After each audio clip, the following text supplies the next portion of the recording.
ఏకగ్రీవంగా ఎన్నుకోబడి నూతన కార్యవర్గ పరిచయ కార్యక్రమం, దాంతోపాటు ప్రెస్ మిత్రులతోటి వాళ్ళ సమస్యల గురించి చర్చించడం జరిగింది. వారు చాలా సంవత్సరాల క్రితం నాన్నగారు 2013 సంవత్సరంలోనే ఆ రోజు మనకు ప్రెస్ క్లబ్ కోసం ఒక స్థలం కేటాయింపజేసి ఆ స్థలంలో శంకుస్థాపన కూడా చేసిన తర్వాత బీఆర్ఎస్ ప్రభుత్వం తర్వాత వచ్చిన తర్వాత ఆ పనులను ఇంకా చేపట్టలేదు. దాని గురించి కూడా వాళ్ళు ఒక ప్రెస్ క్లబ్కి మాకు భవనం కావాలని మేము కూర్చొని ఈరోజు చర్చించుకోవడానికి కానీ, లేకపోతే ప్రజలు మా దగ్గరకు వచ్చి సమస్యలు వివరించడానికి మాకు స్థలం లేదని చెప్పి వారు మాట్లాడినారు. దాని గురించి కూడా ఖచ్చితంగా రేపు మంత్రి గారితో ఇంకా ఎంపీ గారితో కూడా మాట్లాడి ఏ విధంగా ఏ ఫండ్స్ నుంచి వారికి పెట్టగలుగుతాము. ఎందుకంటే ప్రెస్ అనేది చాలా కీలకం.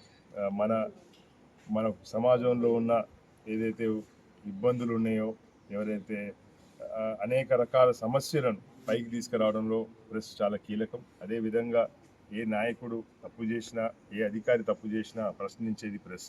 అందుకోసం ప్రెస్కి మన దేశంలో ఉన్నంత స్వతంత్రం ఇంకో దేశంలో లేదు. అది మనకు చాలా గర్వకారణం కూడా. అట్లాంటి ప్రెస్కి ఈరోజు ఒక స్థలం లేకపోవడం, వాళ్ళు ప్రెస్ క్లబ్ లేకపోవడం చాలా బాధాకరం. ఖచ్చితంగా దాని మీద ప్రయత్నం చేస్తాం.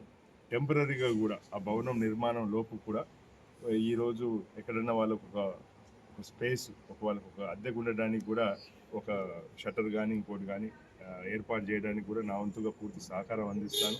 మున్సిపల్ చైర్పర్సన్ గారితో, కమిషనర్ గారితో మాట్లాడి ఆ విషయంలో పనిచేస్తాను. దాంతోపాటు ఈ ప్రెస్ మిత్రులు ఎవరైతే ఉన్నారో, అప్పుడు నాన్నగారు ఉన్నప్పుడు దాదాపు 135 మందికి ఆ రోజు ప్లాట్లు కేటాయింపజేసినారు ఇళ్ల స్థలాల కోసం. దాని తర్వాత 10 సంవత్సరాలు 12 సంవత్సరాలు కూడా ప్రెస్ మిత్రులు కొత్తగా వచ్చినారు, కొత్తగా చేరినారు. ఆ రోజు 135 ప్లాట్లు కూడా కొన్ని కబ్జాకు గురై వారికి హ్యాండ్ ఓవర్ కాలేదు. అలాంటి వాటిని గుర్తించి కొత్తగా ఉన్న ప్రెస్ మిత్రులందరినీ కూడా గుర్తించి వారికి ఏమైనా ఇళ్ల స్థలాలు కేటాయింపు చేసే విధంగా కూడా నేను కలెక్టర్ గారితో కానీ హౌసింగ్ వాళ్ళతో కానీ మాట్లాడి తప్పకుండా ఇల్లు ఇచ్చే ప్రయత్నం చేస్తానని చెప్పి మాట్లాడడం జరిగింది.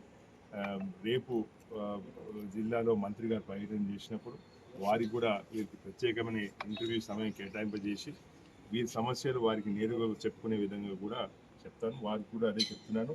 మెమరాండం ఒకటి మంత్రి గారికి ప్రత్యేకించి తయారు చేసుకొని తీసుకురండి. ఎందుకంటే లిఖితపూర్వకం ఇచ్చినప్పుడు వారికి కూడా దానికి జవాబు చెప్పడానికి కానీ, దానికి వారి సమాధానం చెప్పడానికి అవకాశం ఉంటుంది కాబట్టి అది గమనించాల్సిందిగా కోరుతూ, అందరికీ ఉదయమే వారి సమయాన్ని కూడా, ఎందుకంటే ప్రెస్ పొద్దున్నే పని ఉంటుంది, వారందరూ కూడా ఇది సమయం తీసుకొని నా దగ్గరకు వచ్చినందుకు వారికి పేరు పేరున ధన్యవాదాలు తెలియజేసుకుంటూ, తప్పకుండా మీ సమస్యలమై మీరు ఎట్లా పోరాడుతారో నేను కూడా మీతో పాటు పోరాడతానని తెలియజేసుకుంటాను.